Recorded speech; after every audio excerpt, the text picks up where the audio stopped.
Welcome everyone. My name is Chris Duncan. I'm the Trade Show and Event Specialist for Balluff Incorporated. And today I'm joined by one of our Technical Sales Specialists for Controls Architecture and IOLink, Shishir Rege. Hello everyone.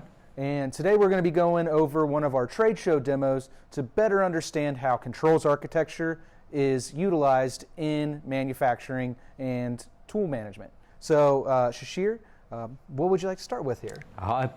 Thanks, Chris. So we are focusing on IOLink as a technology of choice for controls architecture. And to start with, let's see here. This is what we call the IOLink master block, which connects to different IOLink devices. Start out with the a field level, which is in this case, it could be Profinet or Ethernet IP or CC-Link IE, whatever your choice of network would be. That's where that signal coming in. And this block acts more like an aggregator for different IOLink devices.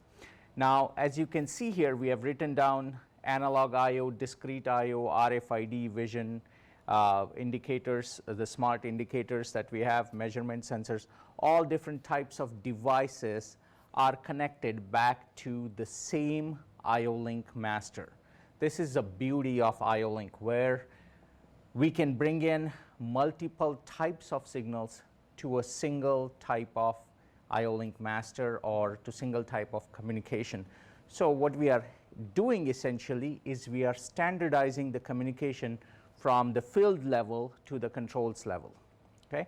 So what that helps is, first of all, we are utilizing the same cable across the entire architecture for any type of communication. So first advantage that IOLink brings is universal applicability. So whether it's a analog sensor, digital sensor, smart sensors, or RFID or vision, whatever it may be, you are connecting same single type of cable. So there is no different type of cables to deal with. When we talk about specifically these measurement sensors, we have different types of interfaces with those measurement sensors. There is an analog for the actual signal that comes in, 0 to 10 volts or 4 to 20 milliamps or whatever it may be. But if the sensor has set points, then you need more connectors or more conductors on that cable. So instead of making it a 2-pole, 3-pole cable, now it's a 7 or 8-pole cable. With IOLink, we are eliminating that. It's becoming a standard 3-pole cable going back to the IOLink master. And it's communicating the set points, the engineering value for the distance or whatever the property we are measuring, and all those kinds of things.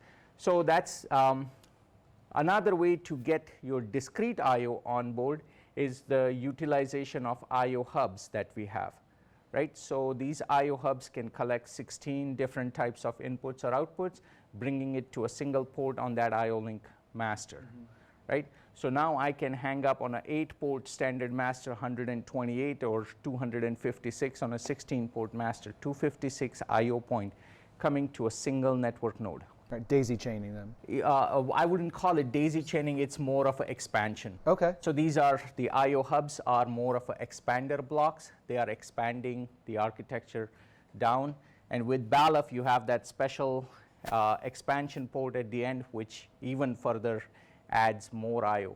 Now Balluff offers M8, M12 analog I/O hubs, different types of I/O hubs to bring all these different sensors, which is a great use of the technology for manufacturing applications, especially in machine tool. The other advantages that we bring is an inductive coupling solution. So as you can see, there is no physical connection between the base and the remote, but when they come in close contact with each other, now we are passing the signal and data across an air gap. This is very similar to a transformer, just that the primary and secondary coils are at different places.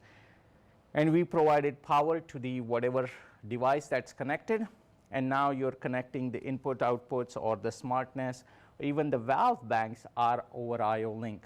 So we are consolidating a lot of different interfaces down to a single interface, and it's simple. There is no, if I change out the device, I can put another device, and the IOLink master automatically detects that sensor or that device. So it doesn't need additional programming Okay. with IOLink. So, and then it's completely transparent to the higher level. So those are a few of the advantages of IOLink. We have lots of different sensors. Yeah. These are the smart indicators or smart light with the tower light, and this is a smart light with the indicator lights.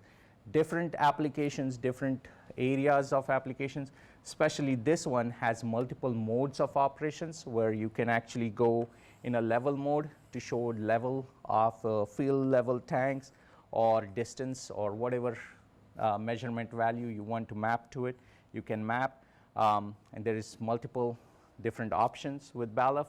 You can also go with the what you call stack light mode, which is basically shown here right now.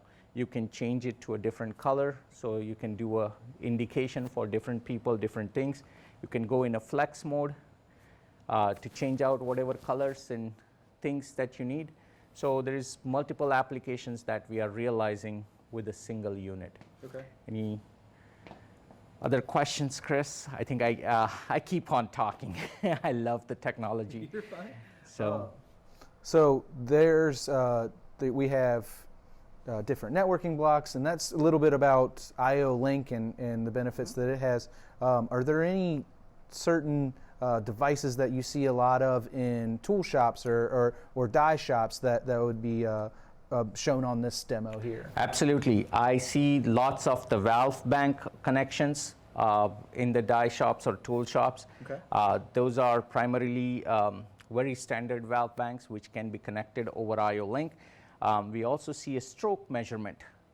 These are the sensors that measures the stroke of the ram or stroke of a cylinder. That can be easily integrated with IOLink. Now this particular one has 8 position detection. So it can detect 8 discrete positions on that cylinder stroke. So that's another key feature.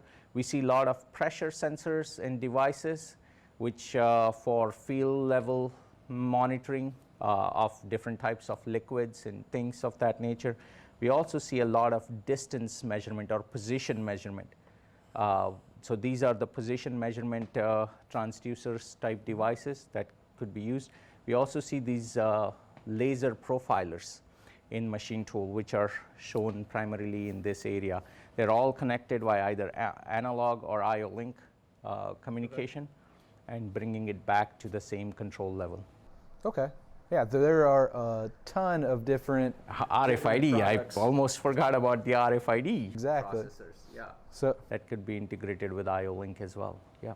And there's a lot of different flexibility that your facility can use when it comes to using IOLink. So if you have questions about your specific application, how IOLink or controls architecture can help your facility, please reach out to your local Balluff representative.